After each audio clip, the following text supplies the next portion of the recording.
네, 안녕하십니까. 저는 소개받은 금융시장국 채권시장팀의 정기영 과장입니다. 예, 오늘 강의 드릴 주제는 우리나라 채권시장에 대해서 좀 설명을 드리고, 그 다음에 최근 채권시장이 어떻게 좀 돌아가고 있는지에 대해서 간략하게 소개를 드리는 식으로 진행을 해보겠습니다. 크게 목차는 5가지고요. 먼저 채권이 뭔지에 대해서 좀 설명을 드리고, 그 다음에 채권이 어떻게 찍혀 나오고, 어떻게 거래가 되는지, 그리고 채권 시장에서 가장 중요한 개념인 그 수익률과 듀레이션에 대해서 좀 설명을 드리고, 그 다음에 국채 선물, 요거는 이제 채권과 관련된 파생 상품이라고 보시면 되는데요. 국채 선물의 의미와 기능에 대해서 좀 설명드리고, 마지막으로 말씀드렸던 최근 동향에 대해서 설명을 드릴까 합니다. 채권의 의미입니다. 채권은 자금이 필요한 사람, 그러니까 돈이 필요한 사람이 돈이 남는 사람, 투자자에게서 이제 돈을 빌리는 건데, 빌리기로 한 증서인데요. 정해진 일자에 정해진 금액을 지급할 것을 약속했다는 것이 특징입니다. 이게 여기서 중요한 포인트는 뒤에서 말씀드리겠지만 정해진 일자와 정해진 금액인데요.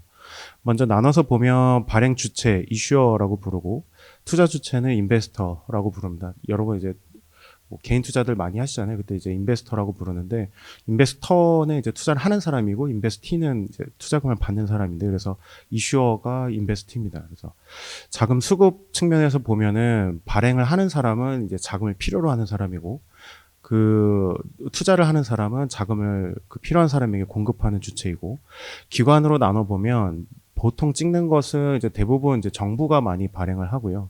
그 다음으로 이제 경기도라든가 이런 지자체에서 찍고, 뭐 하나은행, 우리은행 이런 금융기관에서도 찍고, 일반 기업체에서도 발행을 합니다.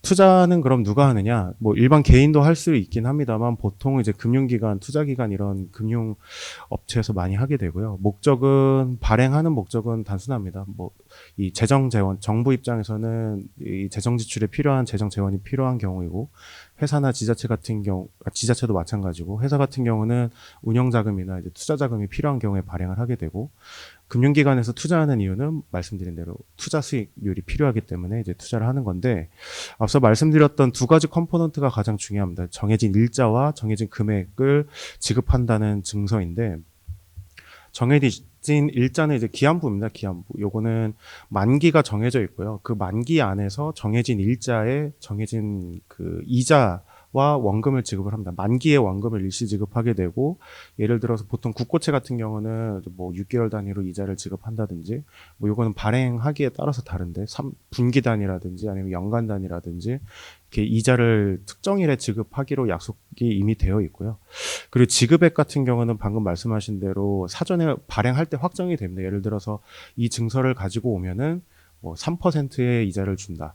라 그래서 여기 픽스드 인컴이라고 써져 있는데, 그래서 이제 픽스드 인컴이라고 부르는데, 이 학교 다니시는 분들 혹시 금융권에 취업하신 선배들 이제 명함 받아보면, 뭐 금융기관 다니고 계신 분들 소속 부서나 팀 이름이 FI가 들어가 있는 경우가 많은데요. 그게 대부분 요 픽스드 인컴의 약자라고 이해를 해주시면 될 것 같습니다.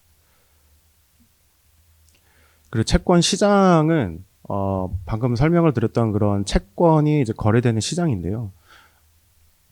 자금 수요자가 이제 직접 장기로라고 그랬는데, 여기에 조금 시장을 좀 세분해서 나눠서 설명을 드리는 게 편할 것 같아서 제가 설명을 드리면, 금융시장은 보시는 대로 직접 금융시장과 간접 금융시장으로 나눠져 있는데요. 직접과 간접의 차이는 은행과 같은 그런 중간 금융기관이 끼어 있는지 아닌지 그 차이인데, 아까 말씀드렸던 자금 수요자와 자금 공급자, 그 둘 간에 금융기관이 끼어 있으면 간접 금융시장인 거고, 만약에 중간에 금융기관 같은 게 없이 바로 필요한 사람이 자금 주는 사람한테서 돈을 받아가면 직접 금융시장으로 이해를 해주시면 되겠습니다. 그래서 직접 금융시장은 이렇게 단기, 장기, 외환, 파생, 이렇게 크게 뭐 이것보다는 더 많습니다만 4개로 나눠볼 수 있고요. 간접 금융시장은 금융기관이 낀다고 했으니까 대표적인 게 은행입니다. 그러니까 예금을 받아서 기업에게 대출을 주는, 이렇게 가운데 끼어있는 기능을 하는 금융기관이 은행이고, 그 은행이 주로 운영하는 것이 이제 예대시장이라고 보시면 되고, 직접금융시장 아래로 세부적으로 보면, 단기금융시장은 저희 금융강좌 시작하기 전에 앞서서 뭐 영상에 잘 설명이 됐었는데, 만기가 1년 이하짜리인 증권을 단기금융시장이라고 그러고요.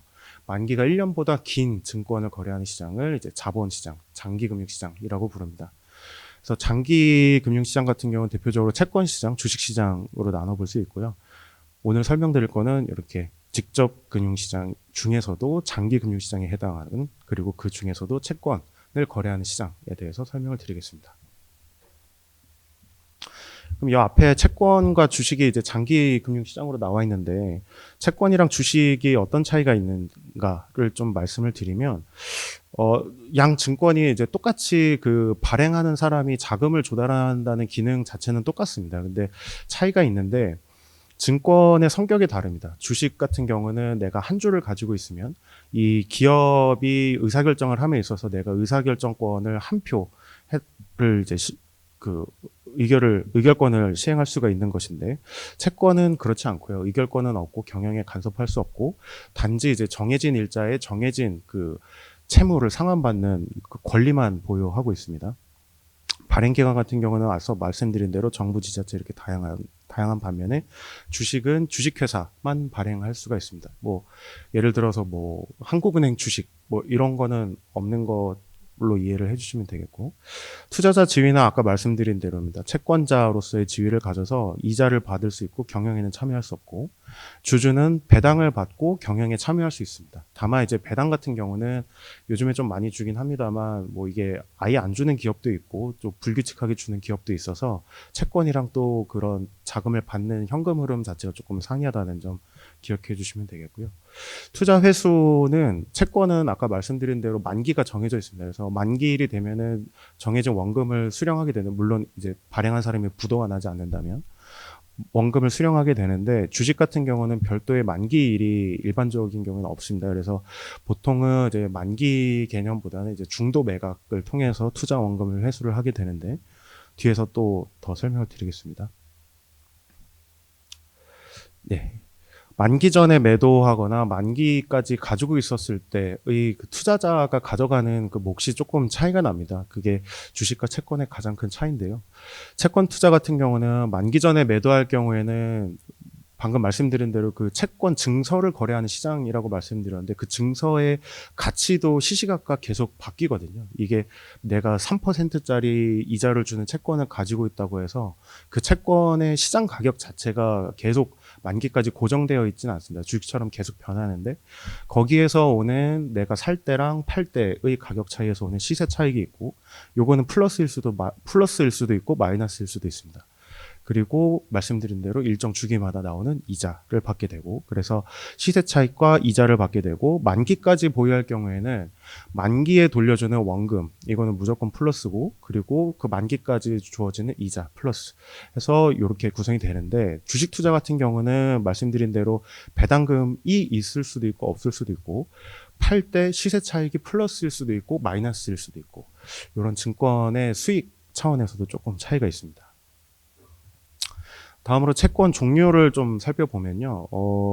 주체랑 뭐 이자 지급 방식, 모집 방식에 따라서 좀 구분을 할 수가 있겠습니다. 아래 쭉 종류를 나열을 해놨는데, 이것들이 각 기준이 배타적이지 않다라고 설명을 했는데, 이게 좀 표현이 어려운데, 뭐냐면 발행 주체가 정부라서 국채이면서 이자 지급이 주기적으로 되는 채권이면서, 뭐 액면 그 모집 방식을 공모로 하냐 사모로 하냐, 이게 각 카테고리마다 선택이 가능한 겁니다. 일반적인 주류인 성격들은 좀 고정이 되어 있지만 이게 아주 불가능하진 않고, 예를 들어 회사채이면서 뭐 할인채, 그리고 뭐 공모일 수도 있고 사모일 수도 있고, 이렇게 서로 여러 조건을 조합해서 할 수 있다는 점으로 이해를 해주시면 되겠습니다. 여기 맨 마지막에 내재 옵션 여부가 조금 있는데요. 이거는 관련된 과목을 이제 조금 들어보지 못하신 분들은 좀 어려우실 수도 있는데, 뭐 예를 들어 이런 겁니다. 뭐 이게 만기가 되기 이전에 뭐 이 채권을 발행한 주식회사의 주식으로 새로 주식을 새로 발행할 수 있게끔 요구할 수 있는 권한이라든가 아니면은 만기가 되기 전에 내가 이 채권의 원금을 돌려달라고 그 채무자한테 요구할 수 있다던가 아니면은 발행한 사람이 내 채권을 가지고 있는 사람한테 내가 이걸 사가겠다라고 요구할 수 있는 권한이라든가 이런 다양한 옵션들이 있습니다. 그래서 요런 옵션들이 만약에 있는 경우에는 뭐 시장에서 또 그거를 별도로 프라이싱해서 거래를 하게 된다는 점을 이해를 해주시면 되겠고, 국채라고 우리가 통상 많이들 부르는데요. 사실은 국채금리라고 하지만 실질적으로 저희가 통상적으로 사용하는 금리는 국채 중에서도 국고채에 한정된 금리를 보통 국채금리라고 많이들 오해하시는 금리가 이제 국고채 금리인데, 국채는 국고채, 재정증권, 국민주택채권, 외평채 이렇게 나눠져 있는데요. 국고채가 대부분입니다. 대부분인데 이게 왜 필요하냐? 그러니까 뭐 3년, 5년, 2년, 3년, 5년 이렇게 50년까지 만기를 가지고 정부가 발행을 하는데 요거는 기재부가 발행을 합니다. 시장에. 그래서 요걸 발행하는 이유는 정부는 기본적으로 그 재정 정책을 피기 위해서는 돈이 필요하지 않습니까? 돈은 보통 그 유권자나 그 조세권을 가지고 이제 그 국민들에게 받는 그 세금으로 운영이 되는데 세금이 그렇게 직장인들 월급처럼 매월 균등하게 들어오질 않습니다. 예를 들어서 법인세나 부가세나 이런 것들이 들어오는 월이 딱 정해져 있고 뭐 분기마다 들어오는 세금도 있고 그러다 보니까 이게 월마다 조금 세입이 변동이 있습니다. 그래서 뭐 세출 같은 경우는 좀 일정한 반면에 기간에 따라서 단기적으로 과부족이 발생한 경우에는 여기 두 번째 있는 재정증권을 발행해서 단기적으로 그 과부족을 메꾸는데 국고채 같은 경우는 보시면은 재정증권이랑 다르게 만기가 아까 말씀드린 대로 50년까지 갑니다. 요거는 뭐냐면 기조적인 자금이 필요한 뭔가 장기적으로 좀 정부가 운영함에 있어서 자금이 필요한 경우에는 이렇게 좀 장기채를 발행을 해서 자금을 조달하게 되는데요. 재정증권 같은 경우는 뭐 요게 그 잔액이 그렇게 많지는 않습니다. 그 9월까지는 계속 찍다가 이제 최근에는 안 찍기 시작했는데 이게 단기적으로 좀 과부족이 있을 때는 뭐 정부가 대응할 수 있는 방법이 여러 가지 하는 차입도 있고 여러 가지 방법이 있는데 재정증권처럼 이렇게 찍어서 발행하는 것도 있고 아래 국민주택 채권 같은 경우는 뭐 이게 뭐 부동산 거래해 보신 분들은 아시겠지만 여기 이 채권이 이제 그때 들어가는 채권이고 외평채는 최근에 좀 이슈가 되고 있는데 요거는 환율 안정을 위한 기금 그 재원을 좀 조달하는 채권이고요.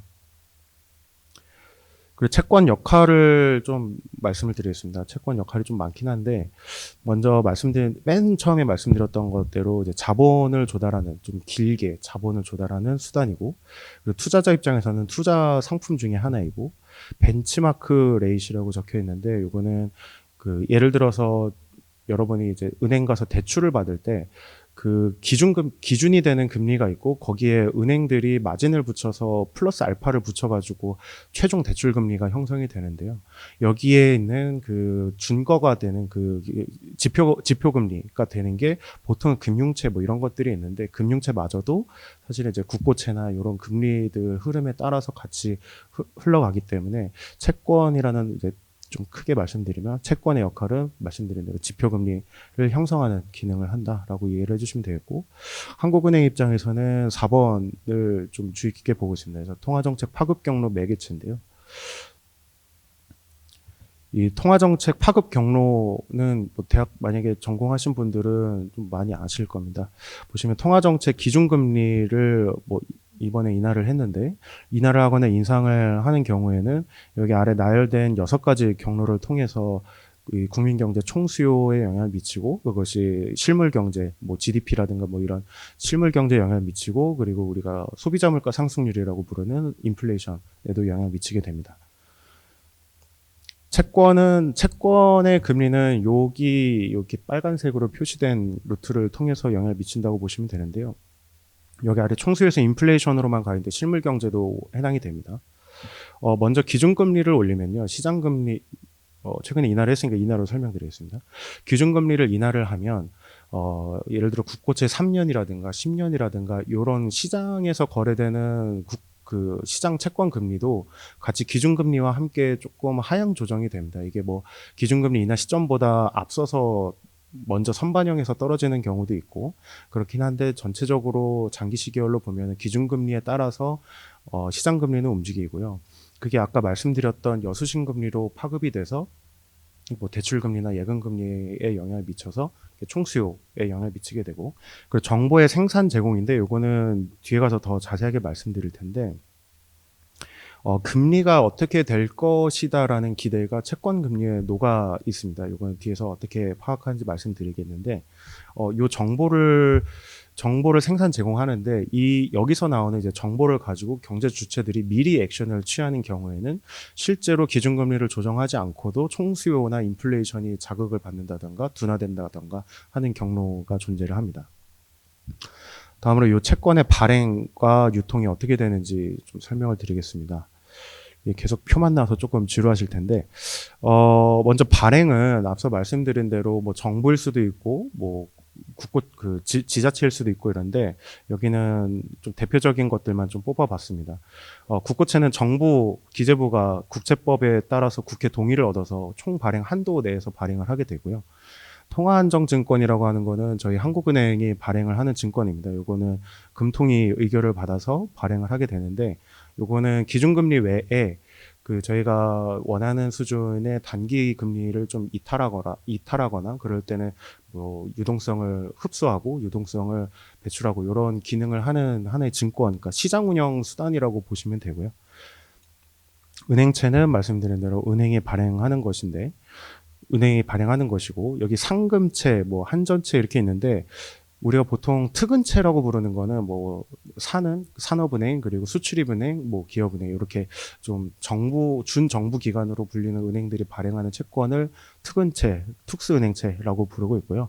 그것도 각 기관의 법률에 의거해서 발행을 하게 된다. 이게 막 무한정 찍을 수 있고 그런 채권들은 아닙니다. 그리고 회사채는 주식회사가 찍을 수 있는데 요거는 이사회의 의결을 받아서 이제 찍는 건데 뭐 발행 한도나 이런 게 또 상법에 딱 일부 업종을 제외하고는 특정되어 있지는 않습니다.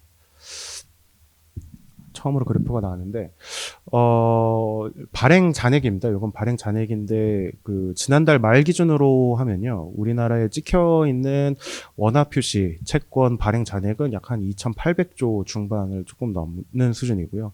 요거는 되게 빠른 속도로 조금 늘어나고 있고 특히 코로나 때 조금 많이 늘어났습니다. 그때 재정 정책이나 이런 거를 좀 많이 해야 돼서 국채 발행이 좀 많아서 코로나 때 조금 한번 점프를 한 적이 있었고 비중 자체로 보면은 과거에도 현재에도 여전히 국고채가 가장 높은 비중을 차지하고 있습니다. 지금 오른쪽 아래 원그래프 보시면 국고채가 2010년 말 25%, 그리고 뭐 여기 기타라고 되어 있는 것들이 있긴 한데 그 기타도 여러 가지 종류니까 종류별로 보면은 국고채가 25%로 가장 많고 지난달 말 기준으로 보면 37%까지 확대가 됐습니다. 그래서 이렇게 국고채가 시장에서 뒤에 거래량도 보여드리겠지만 국고채가 가장 많이 찍혀 있고 시장에서도 가장 많이 거래되는 채권으로 이해를 해주시면 되는데 그 이유는 부도 위험이 가장 적은 채권입니다. 국채라고 하면은 보통 전공하시는 분이나 시장에서 거래하시는 분들은 리스크 프리 에셋으로 부르거든요. 그러니까 국가가 부도하는 경우는 정말 이례적인 상황이니까 그 나라의 정부의 신용으로 발행하는 채권은 그 나라에서 살고 있는 국민들이 세금을 전원이 내지 않는 이상 이거는 언젠가는 상환을 받는다라는 전제하에 이 상환의 위험이 적다. 그래서 거의 리스크 프리다라 그래서 무위험 채권으로 불리는데 그러다 보니까 이 안정성을 중요시하는 채권 투자에서는 국고채가 가장 발행 잔액도 많고 거래 금액도 가장 큰 것을 보실 수가 있습니다. 발행량은 앞서 말씀드린 대로 국회 동의를 얻어서 기재부가 발행을 하는데요. 뭐 무제한 찍을 수는 없고 그 전달에 그 다음 달에 찍을 국채 발행 계획을 미리 보도자료로 발표를 합니다. 기재부가. 그래서 뭐 예를 들어서 궁금하신 월을 찾아보면 구글링 해보시면 다 나오게 되는데 거기 보면 뭐 몇 년물을 언제 몇 시에 뭐 얼마 모집을 할 거고 이건 모집 방식은 어떻게 된다 이렇게 다 상세하게 계획을 발표를 하는데요. 연마다 또 저희가 지금 아직 국회를 통과하지 못했는데 예산안에 정부가 국회에 예산안 제출할 때 내년에는 국채를 얼만큼 발행하겠습니다라고 제시를 합니다. 그래서 예산안이 최종 확정되면 거기서 또 국채 발행 계획 최종안이 나오게 되는데 아직 나오진 않아서 여기 24, 25년도는 그 전년도 말에 발표된 예산안 기준으로 작성을 해놓은 건데요. 내년도 같은 경우는 여기 84조 원의 순발행이 늘어날 계획이고 전체로 보면 한 201조 원. 으로 조금 많이 늘어나는 상황입니다. 그래서 내년 초에 좀 수급 이슈가 조금 있긴 한데, 만기물별로 보면은 2, 3년이 조금 단기물로 보시면, 채권 중에서는 단기물로 보시면 되고, 5년, 10년은 한 중기물, 그리고 20년 이상은 초장기채 이렇게 보시면 되는데, 27%였죠. 그 3년, 2년짜리가 27%였고, 내년도 계획은, 지금 여기는 업데이트 안 됐습니다만 기재부에서 한 이틀 전에 발표한 발행 비중은 내년도에도 24년이랑 똑같습니다. 그래서 30%인데 2, 3년은 똑같이 한 27에서 30%까지 확대가 됐고 5년 심의에 조금 줄어들었습니다. 한 38.6%에서 내년도 35%로 감소할 예정이고 이 20년, 30년, 50년이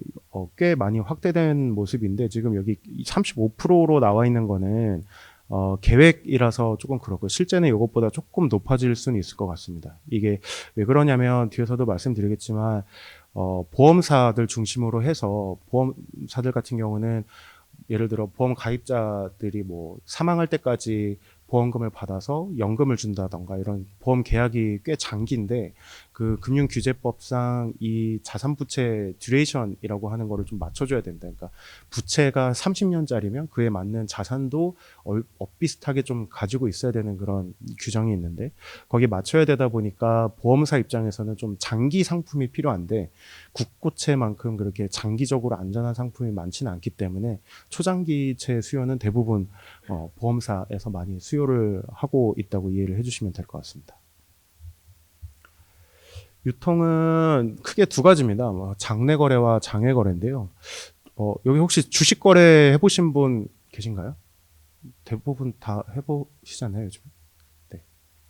다 해보신 걸로 알고. 주식은 여러분들처럼 이렇게 핸드폰을 통해서 거래를 할 수 있잖아요. 이게 이제 장내 거래입니다. 우리가 뭐 직접 뭐 파는 사람을 찾아가서 당근하듯이 이렇게 삼성전자를 주고받고 이런 것이 아니고 한국거래소라는 루트를 통해서 개별 증권사의 그런 어플리케이션을 통해서 이렇게 좀 거래를 하는 건데 그게 장내 거래고요. 장외 거래라는 것이 있는데 장외 거래는 증권사에 소속된 브로커 같은 분들을 통해서 브로커가 이제 팔 사람, 살 사람을 양쪽에서 매칭을 시켜줘서 혹은 본인이 가지고 있다가 팔든가 뭐 그런 식으로 해서 거래를 매칭해주는 역할을 하는 사람인데 이 채권 브로커가 있냐 없냐에 따라서 직접 거래냐 아니면 간접 거래냐 장내 거래냐 장외 거래냐로 나눌 수 있다고 보시면 됩니다. 여기 장외 시장 같은 경우는 이제 메신저 등을 활용한다고 되는데 조금 의아하시죠? 이게 K본드라고 해서 그 금투협에서 만든 메신저가 있습니다. 그래서 메신저 창에서 뭐 국고채 3년물 얼마 이렇게 좀 제시를 하면 뭐 브로커나 이런 분들이 또 파는 쪽에서 이제 또 가격 제시를 하고 그게 매칭이 되면 우리 조건이랑 맞으면 이제 거래를 이어가고 그런 건데 요게 뭐 옛날에는 지금은 없어졌습니다만 뭐 메신저 그런 거를 통해서도 많이 했었는데 요즘에는 금투협에서 쓰는 K본드 메신저를 거의 공통적으로 쓰는 것 같습니다. 아까는 발행 잔액이었고 거래 대금을 보면은 요것도 꽤 큽니다. 8,200조 원 정도 되는데요. 요거는 올해 11월 말까지 금액이기 때문에 12월까지 합치면은 꽤 많아질 것 같습니다. 국고채 거래 비중이 아까 말씀드린 대로 가장 큽니다. 57%인데 아까 발행 잔액 비중이 37%인 점을 고려하면 상당히 활발하게 거래되고 있는 거라고 보시면 되고요. 주식과 달리 채권은 장외 거래가 큽니다. 주식은 장외 거래 같은 경우는 거의 예를 들어 대주주끼리 엄청 큰 물량을 거래한다던가 이런 경우가 아니면 장외 거래가 일반인들이 접하기는 어려운데 채권 같은 경우는 보통은 장외 거래로 실시가 됩니다. 그거 왜 그러냐면 뒤에서 설명 또 드리겠지만 만기나 뭐 거래하고자 하는 금액이라든가 뭐 그 채권마다의 신용 등급이라든가 이런 조건이 너무 다양합니다. 그래서 정형화되어 있지 않기 때문에 이 장외 거래가 좀 활성화될 수밖에 없는 그런 좀 구조적인 한계가 있습니다. 예를 들어 삼성전자를 사려고 한다. 그러면은 그냥 삼성전자 한 주라고 했을 때 모두가 직관적으로 이해하는 뭐 가격이라든가 이것의 의미라든가 이게 다 똑같은데 채권은 그렇지 않기 때문에 주식과 달리 장외 거래가 크다는 점 이해해 주시면 되겠고, 그 다음으로 수익률과 듀레이션인데요. 여기는 좀 수학이 조금 들어갑니다. 표면 이자율과 수익률 요거를 좀 혼동해서 그 유튜브나 뭐 블로그에 좀 쓰시는 분들도 적진 않습니다. 근데 요 표면 이자율과 수익률은 조금 상이한 개념이고 수익률 내에서도 좀 종류가 다양한데요.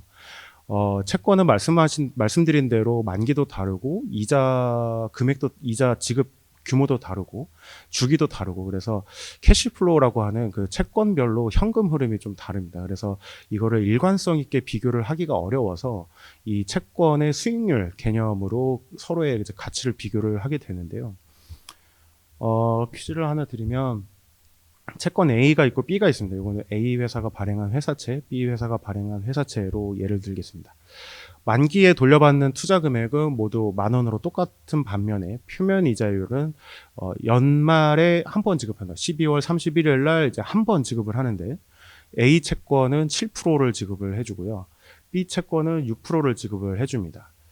그때 만기 3년, 5년이고 현재 시장에서 유통되는 가격이 9,500원, 9,500원일 때 우리는 보통 A 채권, B 채권을 이렇게 보면 만기에 돌려받는 돈도 똑같고 현재 시장에서 거래되는 금액도 똑같으면 뭐 시장 밸류는 똑같은 거 아니냐라고 생각하실 수도 있겠지만 만기가 다르고 이자가 다르기 때문에 이 두 채권의 실질적인 수익률은 좀 다를 수 있습니다.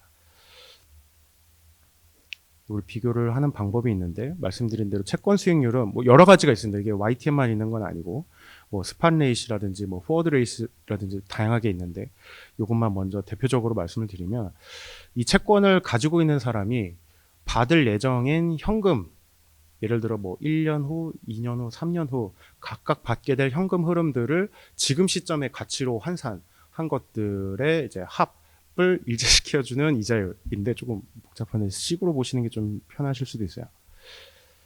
1년 후에 받는 이자를 현재 그 미지의 그 YTM으로 한 해년도 할인을 하고 2년 후에 받게 되는 이자를 미지의 그 R이라고 하는 YTM으로 2차년도에 걸쳐서 할인을 하고 만기까지 갔을 때 N년 후, 만기가 N년이라고 했을 때 N년 후의 이자 플러스 원금을 또 그 N년 동안 N번에 걸쳐서 할인을 했을 때 시장에서 거래되는 P가 나오도록 해주는 R이 YTM입니다. 즉 이제 위에 설명을 읽어보시면 좀 이해가 되실 거예요.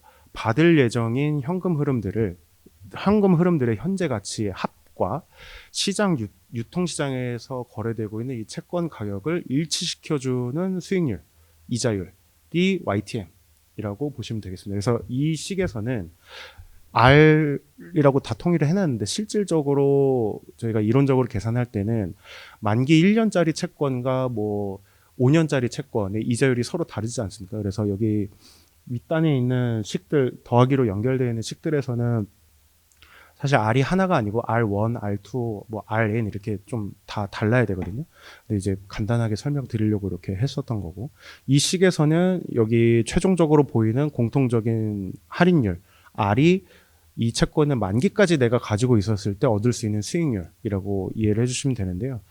계산을 해보면 A 채권 같은 경우는 9,500원이 어떻게 나왔느냐, 시장에서 9,500원을 어떤 방식으로 산출을 했느냐라고 역산을 해보면 1년 차에 원금 10,000원에 대해서 7%의 이자, 즉 7,700원인가요? 네. 700원을 받게 되고 그리고 2년 차에도 700원을 받게 되고 마지막 만기인 3년 차에는 700원에다가 원금 10,000원을 받게 됩니다. 그래서 그게 이제 분자에 들어가 있고 분모에는 각각 그 만기까지 보유했을 때의 수익률들이 다 이제 한 개년도, 2개년도 이제 수익률로 해서 할인이 들어가 있는데 요거는 뭐 단순 계산기로는 안 됩니다. 재무 계산기나 뭐 엑셀 이런 걸로 이제 계산해 보시면 나오는데 요때 계산한 A 채권의 만기 수익률은 8.97%입니다. 보시면은 네, 그렇습니다. 그리고 같은 방식으로 B를 계산해 보면 7.23%가 나옵니다. 그래서 시장에서 거래되는 현재 가격도 똑같고 만기 때 내가 돌려받는 돈도 똑같은데 이 만기까지 주는 현금의 횟수와 양이 다르기 때문에 이 채권을 각각 보유했을 때 투자자가 그 누릴 수 있는 만기까지 이제 수익률이 조금 차이가 나는 거라고 이제 보시면 되겠습니다. 반대로 수익률을 안다면 이제 가격도 계산을 할 수가 있겠죠. 예를 들어 같은 공식입니다. 같은 공식에 이제 넣으면 되는데 그래서 그 수익률이 올라갈 때 가격이 떨어진다. 그래서 주식과 다르게 채권은 뭐 가격이 반대로 움직인다라는 얘기 한번 들어보셨을 것 같은데 이게 요 공식 때문에 나오는 얘기입니다. 그래서 채권 같은 경우는 보통 사람들이 채권을 많이 샀어.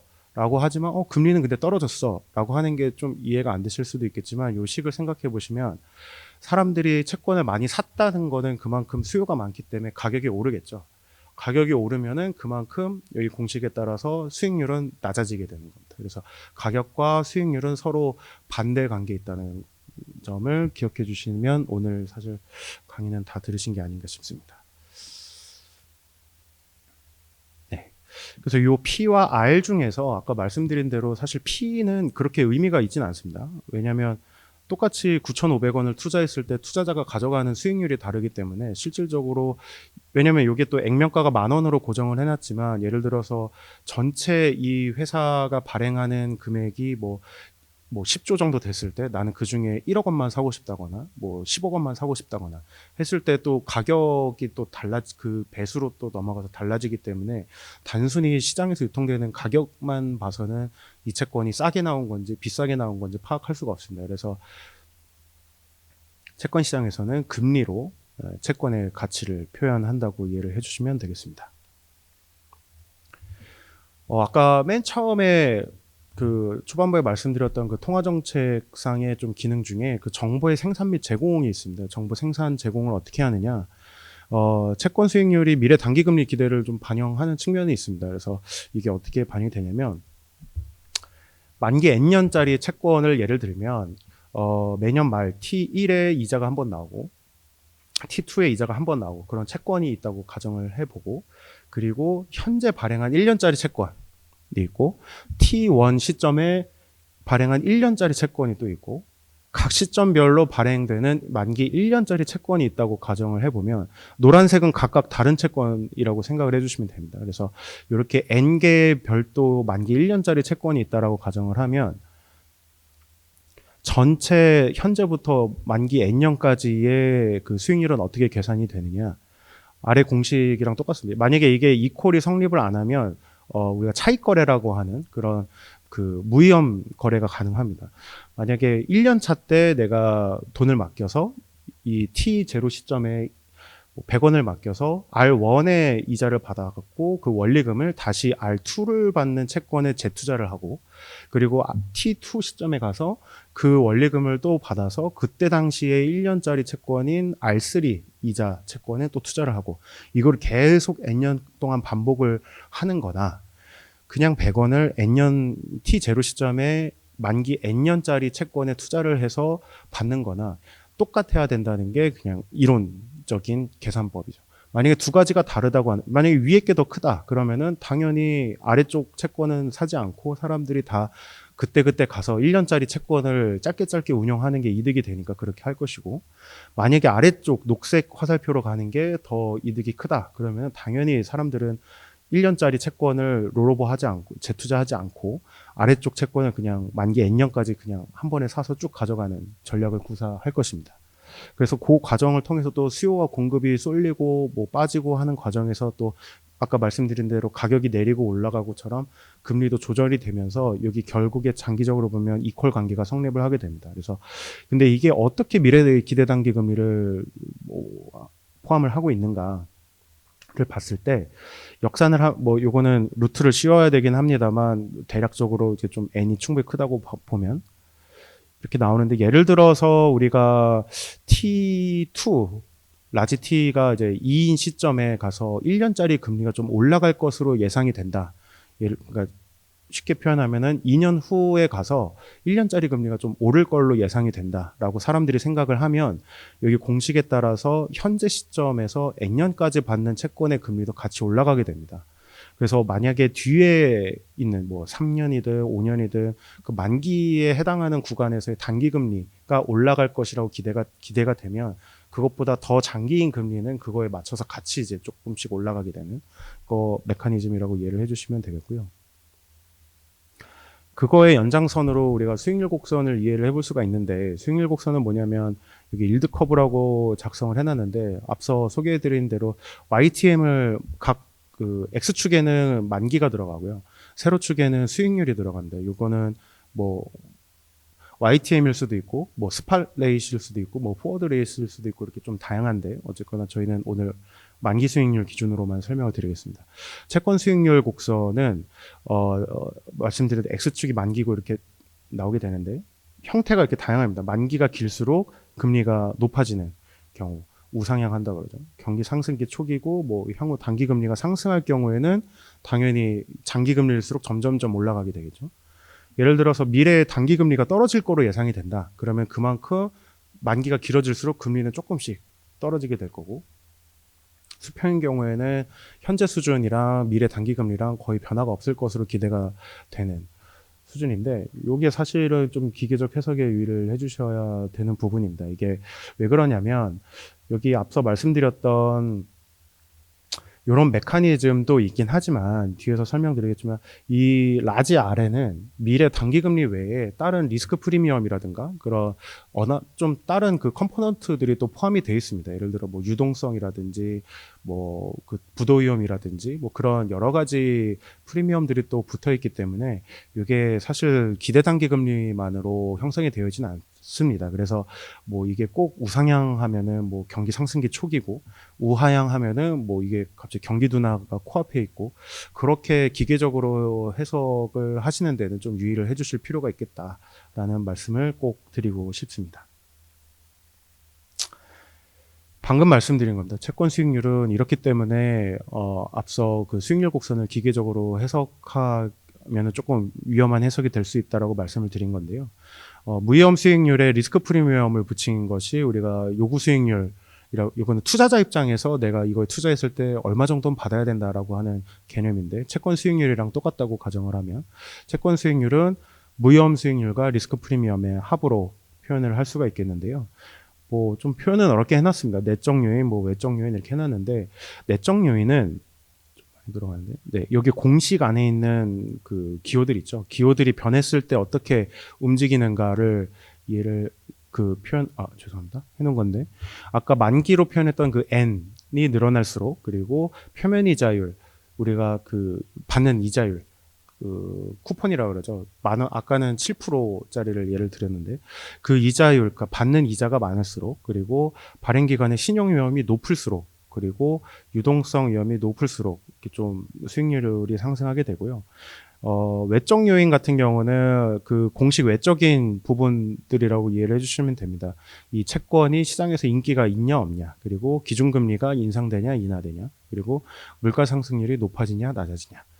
여기 리스크 프리미엄에는 뭐 인플레이션 리스크 프리미엄도 있고, 뭐 그 이 시장에서 거래되는 이 채권의 뭐 양이 어떻게 되느냐, 리퀴디티 프리미엄도 있고, 뭐 그래서 그것들이 좀 여기에 포함되어 있어서 그 수익률에 영향을 미친다고 보시면 되겠습니다.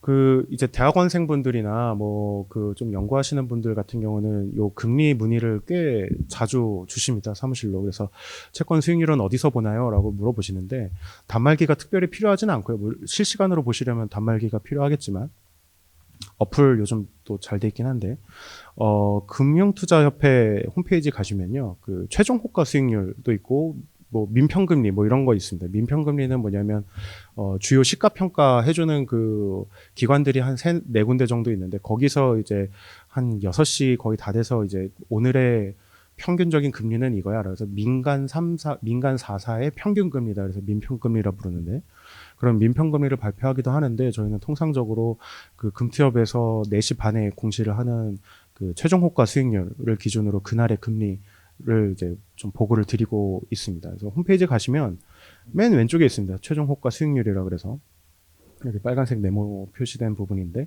거기 들어가시면은 뭐 기간별로도 할 수 있고요. 특정 날짜에 뭐 채권 종류별로 금리를 볼 수 있고 2번 발표됩니다. 정오에 한 번 하고 오후 4시 반에 한 번 하고 그래서 그날의 종가를 알고 싶다 그러면은 오후에 최종 호가를 보시면 되겠습니다.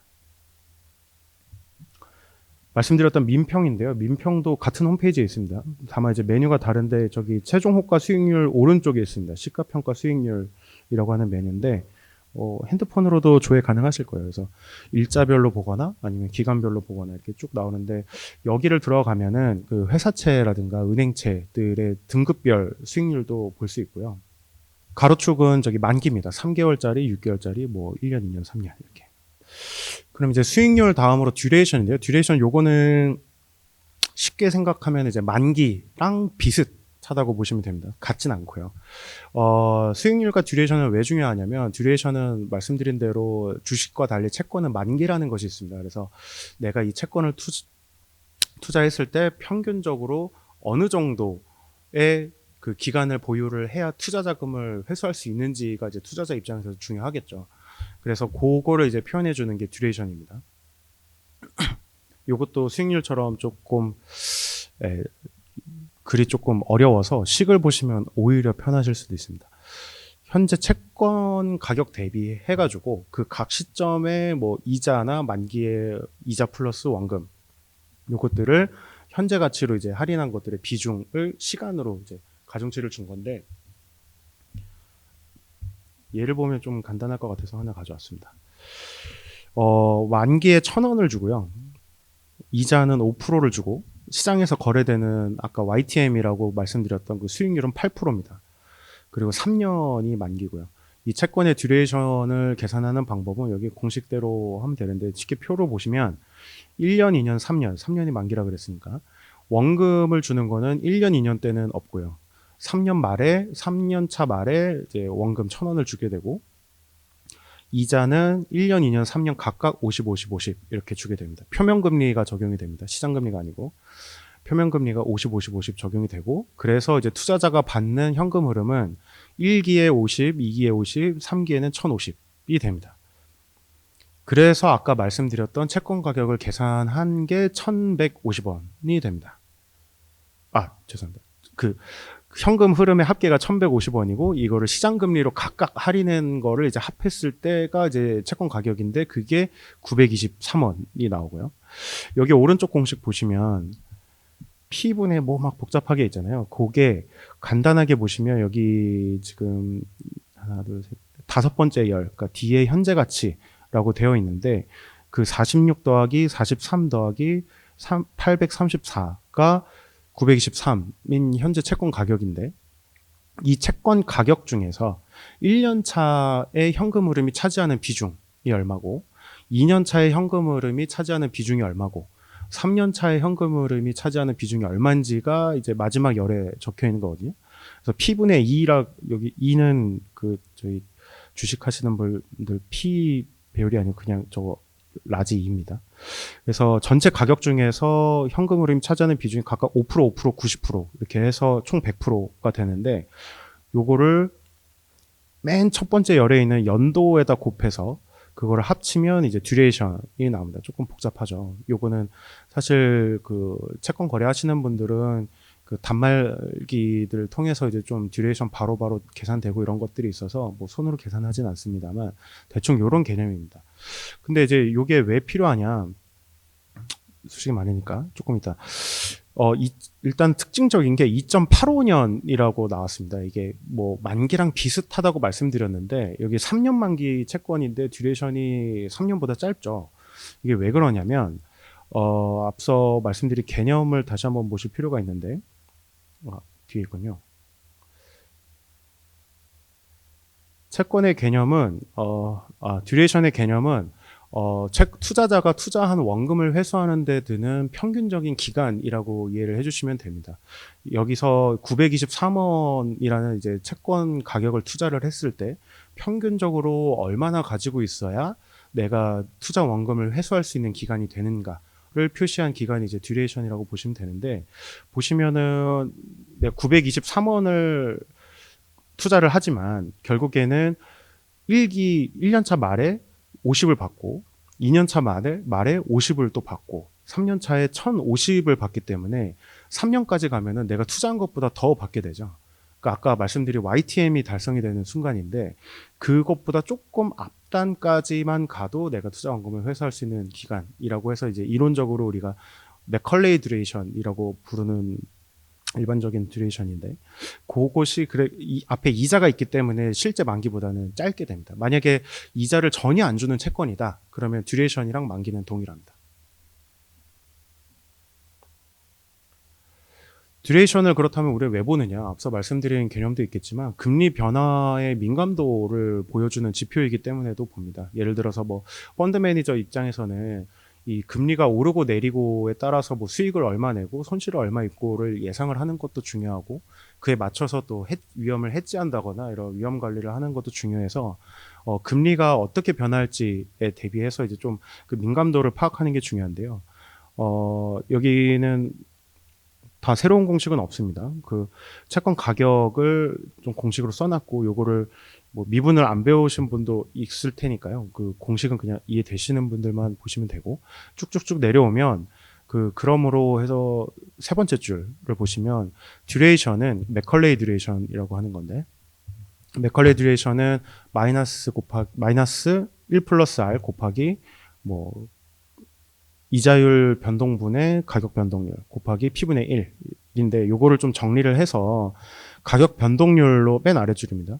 가격 변동률로 정리를 해보면 결국에는 맨 오른쪽 보시면은 마이너스 금리 변동분 곱하기 MD로 되어 있는데, MD는 여기 점 돼 있어서 수정 듀레이션이라고 적어놨죠. 모디파이드 듀레이션이라고 그러는데, 요거는 그 앞서 공식으로 설명드렸던 듀레이션은 맥컬레이 듀레이션이라고 해서 그냥 우리가 일반적으로 계산할 수 있는 듀레이션인데, 그거를 여기 1 플러스 R로 나눈 게 MD, Modified Duration이라 그래서 이 금리 민감도를 표현해주는 지표라고 이해를 해주시면 됩니다. 그래서 여기 중간 서식 보면은 대문자 D를 1 플러스 R로 나눈 공식이 보이죠? 그 부분이 이제 Modified Duration으로 넘어간 겁니다. 그래서 결국에는 금리가 0.01%포인트 바뀌었을 때 뭐 채권 가격이 몇 퍼센트 변하느냐라고 파악을 하기 위해서 우리가 듀레이션을 본다, 이렇게 대략적으로 이해를 해주시면 될 것 같습니다.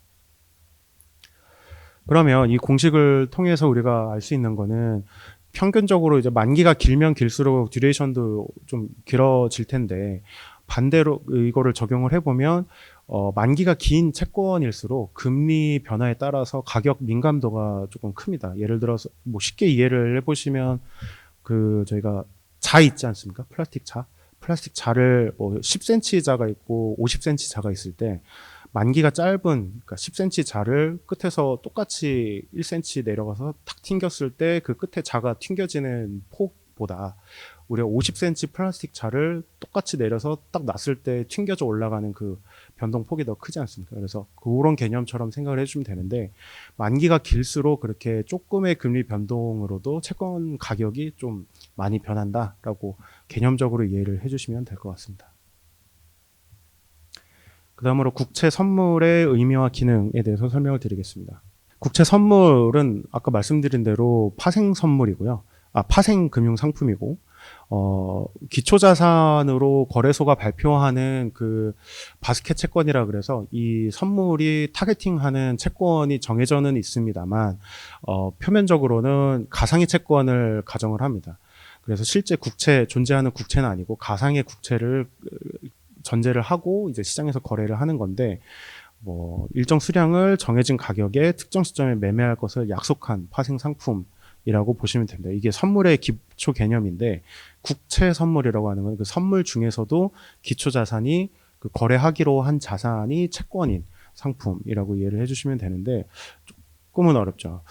목적은 두 가지입니다. 두 가지인데 주체마다 조금씩 다릅니다. 어떤 사람은 이거를 금리가 오를 때 내가 가지고 있는 채권의 가격이 떨어져서 손해를 입는 거를 해지할 목적으로 이 선물을 운용을 하기도 하고, 어떤 사람은 이 진짜 국채를 하는 것보다 선물 거래하는 게 증거금이 좀 적거든요. 그래서 좀 뒤에서 실례를 좀 보여드리겠지만 이게 실제로 레버리지 효과가 조금 있습니다. 그래서 뭐 조금의 돈을 투자를 해서 내가 방향성을 예측을 해서 거기서 좀 투자 수익을 얻고자 하는 목적 크게 두 가지로 나뉘는데 해저와 스페큘레이터라고 각각 이해를 해주시면 될 것 같습니다.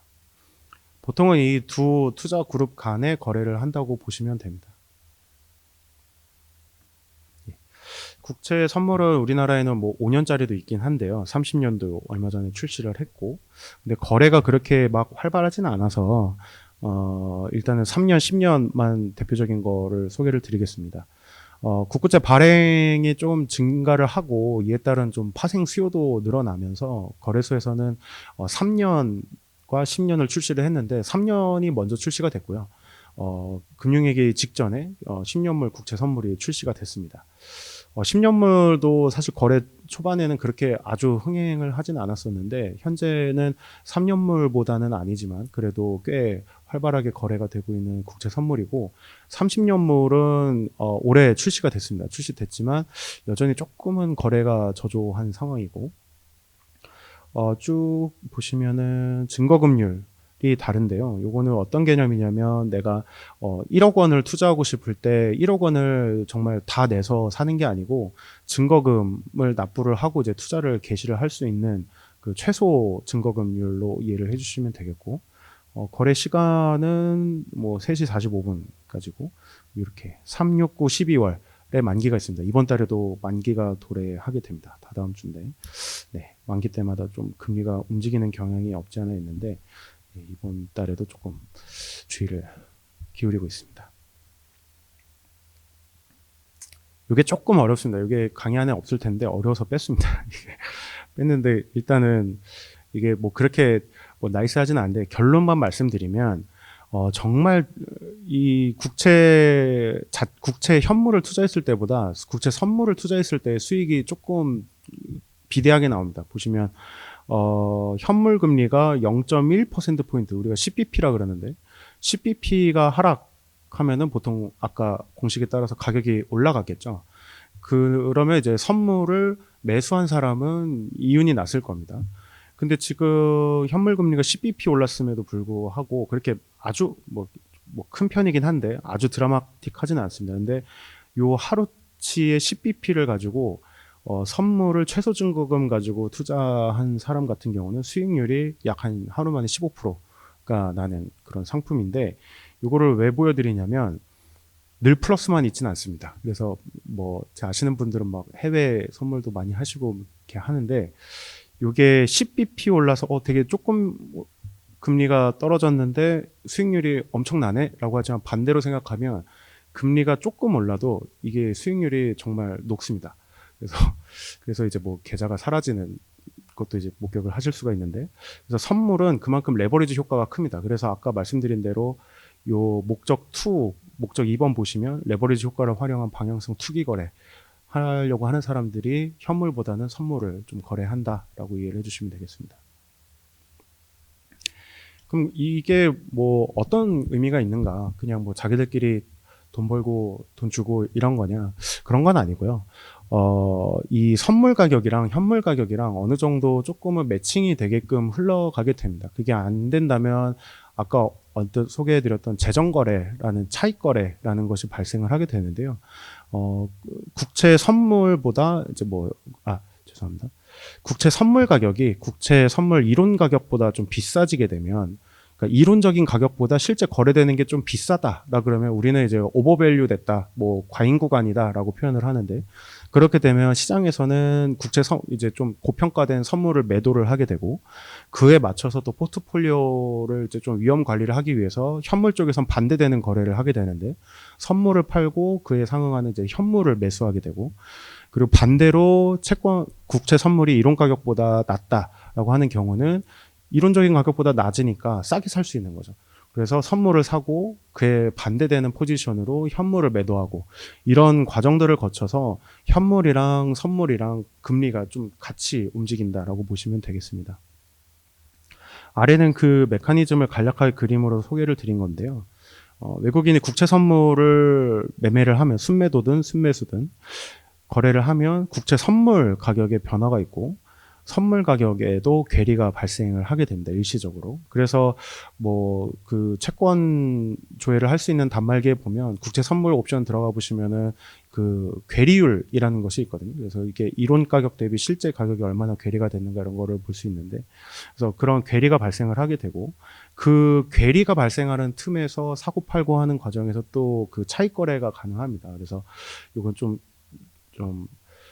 어려운 내용이라서 이런 차익 거래를 한다라고만 이해를 해주시면 되고, 그 과정을 통해서 현물 금리에도 영향을 미치고 결국에는 이 선물과 현물이 같이 간다라고 보시면 되겠습니다. 그래서 최근에 저희가 동향을 좀 금통위원 분들이나 이렇게 좀 집행관부분들께 보고를 드릴 때 외국인 국채 선물에 대한 말씀을 꽤 많이 드립니다. 그래서 뒤에 동향 파트에서도 설명드리겠지만, 외국인이 국채 선물을 대규모로 순매수를 했다라고 하면은 이게 실질적으로 선물이긴 하지만 현물을 사는 것처럼 저희가 해석을 해서 그러면 그래서 금리가 내려갔구나 이렇게 좀 해석을 하는 경우들이 요즘에 많은데, 그래서 요 외국인 국채 선물 같은 경우는 여러분들이 앞으로도 뭐 채권 관련된 뉴스를 보신다거나 뭐 기사를 보시면 꽤 많이 보실 수 있는 내용인데, 네, 그때마다 이제 요 내용을 이제 기억해 주시면 될 것 같습니다. 아까 그냥 이론 가격이라고 말씀드렸는데, 이게 선물가 일반적으로 이게 채권 선물뿐만 아니고 일반적인 그냥 선물, 이게 뭐 원유가 될 수도 있고 그 코코아가 될 수도 있고 뭐 모든 선물 거래에 있어서 선물의 이론 가격은 이렇게 세 가지 컴포넌트로 구성이 됩니다. 현물 가격에다가 보유 비용을 더하고 내가 이걸 가지고 있을 때의 수익을 빼줍니다. 이거 왜 빼냐면 비용은 더하고 수익은 빼는데, 현재 내가 가지고 있지 않고 미래에 내가 가지고 올 것이기 때문에 지금 이거를 가지고 있는 사람이 누리는 수익을 나는 못 누리니까 그 가격에서 조금 제해주고요. 이 파는 사람 입장에서는 내가 이거를 만기에 얘한테 넘겨줄 때까지 내가 드는 비용이 있으니까 그만큼 가격을 더 받아야 되니까 그 선물 가격에 현물 가격 플러스로 보유 비용이 들어가는 거라고 이해를 해주시면 될 것 같습니다. 뭐 예를 들어 이런 겁니다. 원유 선물, 실제로 그렇진 않은데 원유 선물이라고 가정하면 뭐 그 원유 현물에다가 이제 1년 후에 넘겨줄 때까지 내가 그 원유를 보관해야 되는 비용이 들지 않습니까? 그럼 1년 후에 이 선물을 가지고 있는 사람한테 내가 원유를 넘겨줄 때 그 보관 비용을 얹어서 이제 팔아야 된다라고 이해를 해주시면 되겠고, 이거를 이제 국채에 적용을 해보면 보유 수익은 그 이자가 되겠죠. 보통 이제 그 국채에서 나오는 이자가 되겠고, 보유 비용은 금융상품이다 보니까 거의 없다라고 이해를 해주시면 될 것 같습니다. 그래서 최근까지 동향인데 이게 11월 말까지입니다. 외국인 국채 선물 순매수는 아까 말씀드린 대로 현물 금리와 상당히 밀접하게 연관이 돼 있습니다. 국채 선물 시장에서 외국인이 좀 큰 손이고요. 그래서 조금 금리를 주로 움직이는 플레이어인데, 왼쪽이 하늘색으로 되어 있는 게 이제 국채 선물 3년물 누적 순매수고, 오른쪽이 국채 선물 10년물 누적 순매수입니다. 각각 선그래프는 3년물, 10년물 국고채 그래프고요. 보면은 그 순매수 포지션이 늘어날 때, 단기적으로 봐도 그렇고 장기적으로 봐도 순매수 포지션이 늘어날 때는 금리가 좀 떨어지고요. 그리고 순매수 포지션이 꺼질 때 금리가 올라가고, 이런 패턴을 관찰하실 수가 있겠습니다.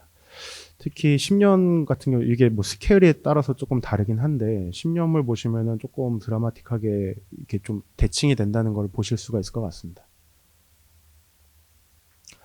마지막으로 채권 시장 최근 동향입니다. 네. 최근 채권 시장 동향을 말씀드리면 좀 길게 말씀을 드리겠습니다.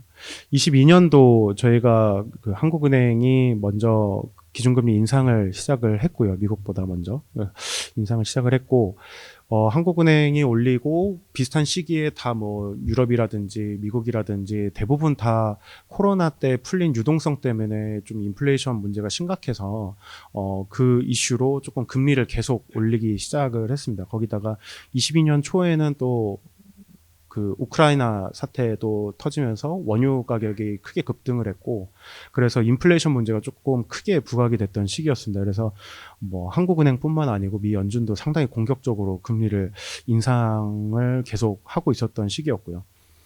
그리고 22년도 말에는 그 9월, 10월 해서 그 지방 공공기업 발로 해가지고 좀 CP 시장이 불안해지면서 좀 리스크 프리미엄이 좀 크게 확대된, 그 시장 경계감이 확대되면서 좀 금리가 일시적으로 좀 튀었던 부분이 있었는데, 요거는 뭐 저희 한국은행과 뭐 금융위 그리고 기재부의 시장 안정화 조치, 뭐 채권 시장 안정 펀드라든지 뭐 회사채 매입 프로그램, 그리고 CP 지원 프로그램, 이런 것들을 통해서 좀 연말에는 어느 정도 좀 시장이 진정되는 효과가 있었고요. 그리고 23년도를 들어가면 좀 뉴스 챙겨보시는 분들은 들어보셨을 거예요. 하이포런거라 그래서 저희가 기준금리를 인상을 한 다음에 그 높은 수준을 꽤 오랫동안 지속하겠다. 그래서 하이포런거라고 계속 연준도 그렇고 저희도 그렇고 계속 내러티브로 삼았던 건데, 주요국의 통화 긴축이 이제 장기화되는 국면이 접어든 게 23년이었는데요. 이때 마침 또 그 한 2, 3분기 해가지고 미 국채 공급이 좀 크게 늘어날 수 있다라는 우려도 겹치면서 보시면 23년 10월까지 좀 확 올랐던 부분이 있죠. 이 부분이 그래서 좀 빠르게 상승했던 부분이고요.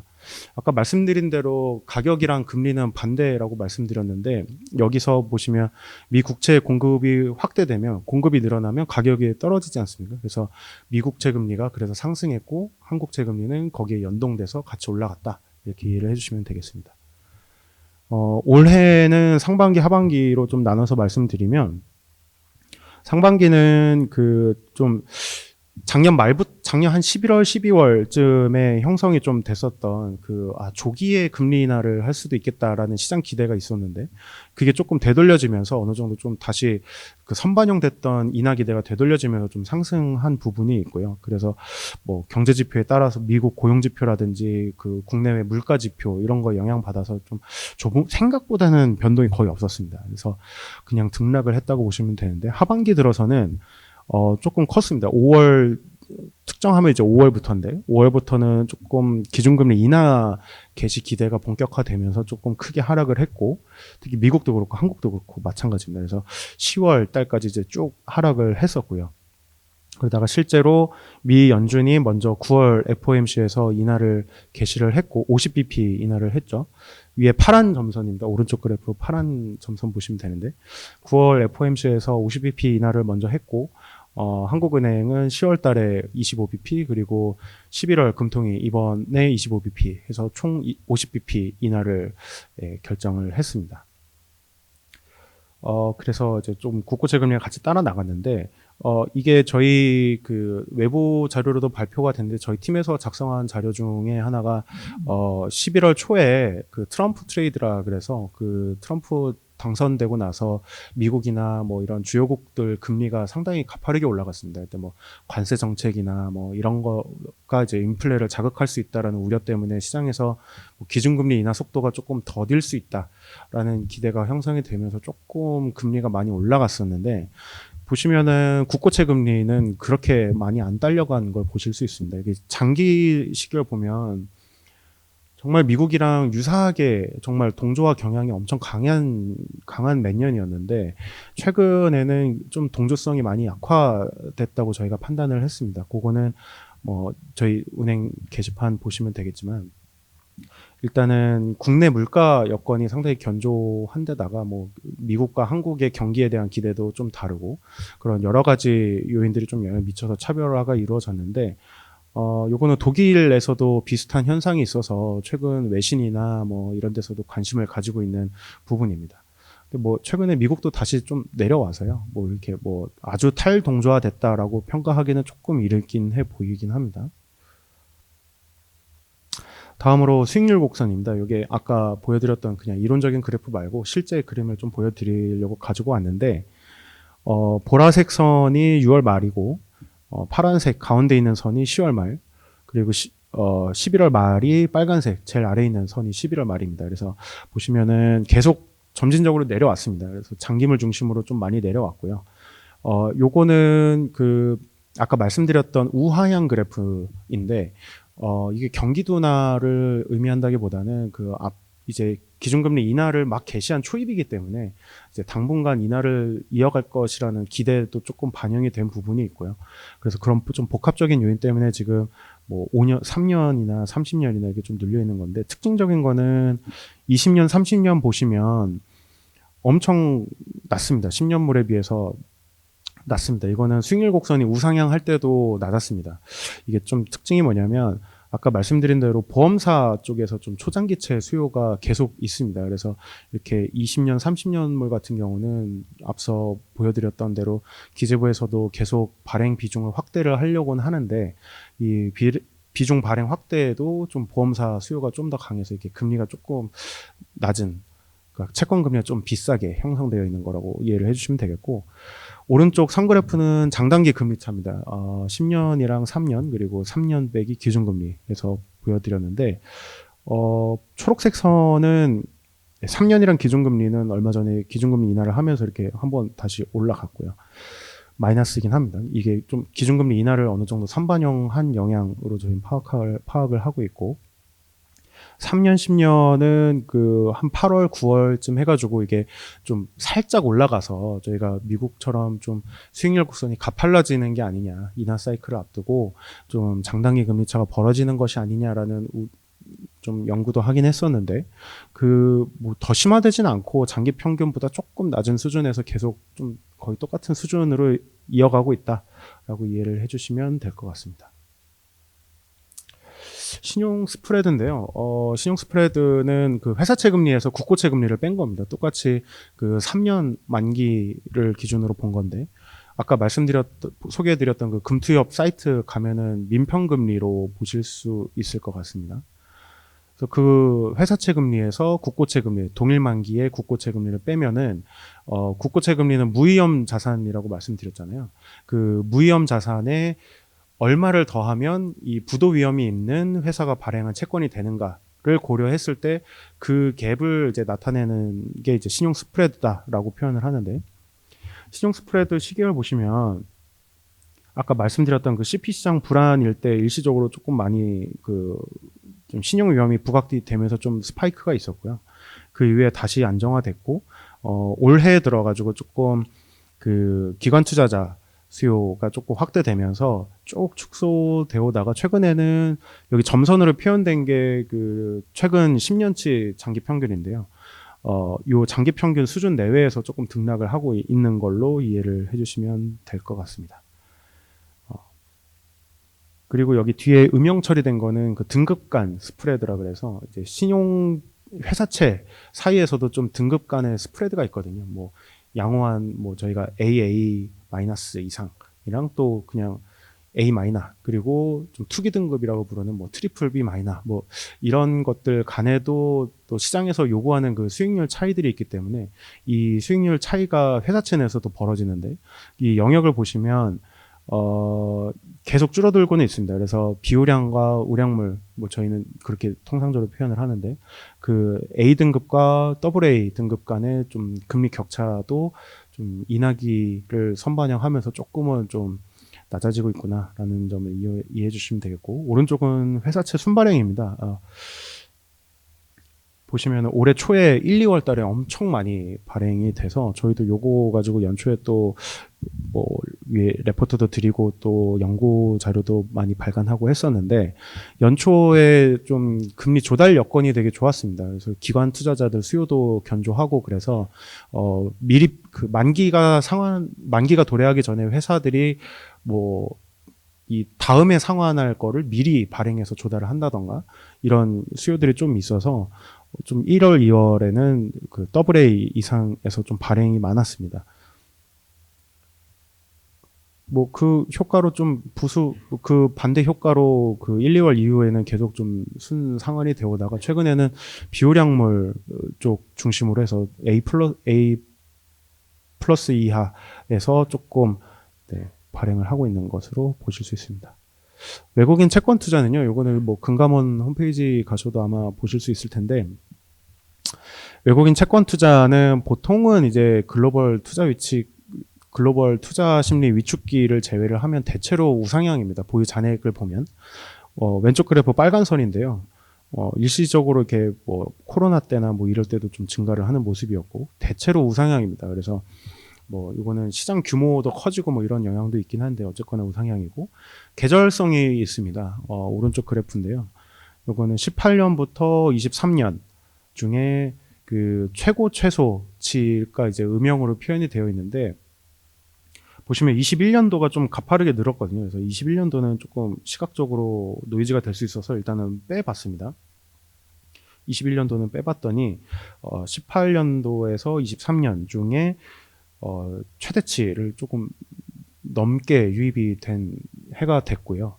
이게 사실 뭐 연초부터 그렇지는 않았습니다. 보시면은 거의 한 8월까지는 평년 수준을 조금 밑도는 수준으로 유입이 되다가 9월, 10월, 11월 이렇게 되면서 조금 평년 수준을 크게 상회하는 수준으로 외국인 채권 투자가 좀 많이 유입이 됐습니다. 이거는 좀 설명드리긴 어렵지만 저희가 단기물을 투자할 때 뭐 환율이라든가 무슨 외국의 조달 금리라든가 이런 것들을 감안한 최종적인 그 차익거래 유인이라고 보는 게 있는데 그 단기물에 대한 차익거래 유인 거의 무위험에 가까운 차익거래 유인이 조금 확대되면서 그거를 이제 타고 조금 그 단기물 중심의 투자가 이제 해당 기간 좀 빠르게 유입되면서 평년 수준을 크게 상회하는 수준까지 좀 유입이 된 상황입니다.